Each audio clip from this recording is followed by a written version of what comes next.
1 по основной точке.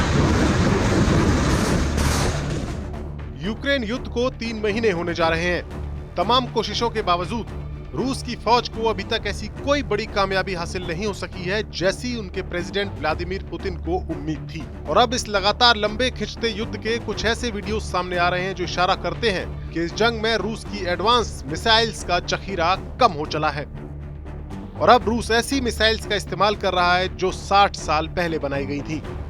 जी हाँ, रूस की फौज अब इस जंग में उन KH-22 मिसाइल्स का इस्तेमाल कर रही है जिन्हें 1960 के दशक में सोवियत संघ के दौर में बनाया गया था और 1988 में उनका प्रोडक्शन भी बंद कर दिया गया था। आखिर रूस को यूक्रेन युद्ध में ऐसी पुरानी मिसाइल्स का इस्तेमाल करने की जरूरत क्यों पड़ गई, ये बताने से पहले हम आपको दिखाते हैं उन मिसाइल्स के इस्तेमाल की खबर कैसे बाहर आई। दरअसल सोशल मीडिया पर एक वीडियो बहुत तेजी से वायरल हुआ जिसमें रूस के long range fighter bomber Tu-22 से 2 मिसाइल्स दागी जा रही हैं। माना जा रहा है कि ये वीडियो मारियुपोल के उस स्टील प्लांट पर किए गए हमले का है जिसमें यूक्रेनी सैनिक कई हफ्तों से टिके हुए हैं। ये वीडियो खुद इस फाइटर प्लेन के 2 में से एक पायलट का बनाया हुआ नजर आ रहा है। इसमें पुरानी मिसाइल्स को दागने के बाद पायलट्स अपनी खुशी जाहिर भी कर रहे हैं।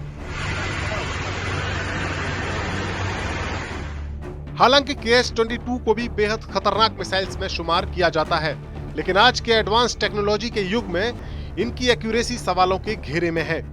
KH-22 को समुद्री हमले के लिए तैयार किया गया था, लेकिन बाद में इन्हें ग्राउंड अटैक के लिए भी अपग्रेड किया गया। इन क्रूज मिसाइल्स की खासियत यह है कि इनकी रेंज 500 मील तक की है, यानी रूसी विमान यूक्रेन की सीमा में घुसे बिना ही इन मिसाइल्स को टारगेट पर दाग सकते हैं। इससे पता चलता है कि रूसी वायुसेना इस जंग में अब तक अपने कई एयरक्राफ्ट गंवाने के बाद भी यूक्रेन के एयर डिफेंस सिस्टम को पूरी तरह से खत्म नहीं कर सकी है और अब वो ज्यादा रिस्क लेना नहीं चाहती। लिहाजा ऐसी मिसाइलों का इस्तेमाल किया जा रहा है जिनको यूक्रेन की सीमा में घुसे बिना ही दागा जा सके। हालांकि KH-22 भले ही क्रूज मिसाइल्स की कैटेगरी में आती हो, लेकिन पुरानी टेक्नोलॉजी के चलते इनकी एक्यूरेसी वैसी नहीं है जैसी एडवांस्ड क्रूज मिसाइल्स की होती है और इसीलिए ये सवाल खड़ा हो रहा है कि क्या अब रूस का मॉडर्न क्रूज मिसाइल्स का जखीरा खत्म हो चला है। अमेरिका के डिफेंस एक्सपर्ट्स के मुताबिक रूस 24 फरवरी से शुरू हुए इस हमले के बाद से लेकर अब तक करीब 2500 मिसाइल्स दाग चुका है।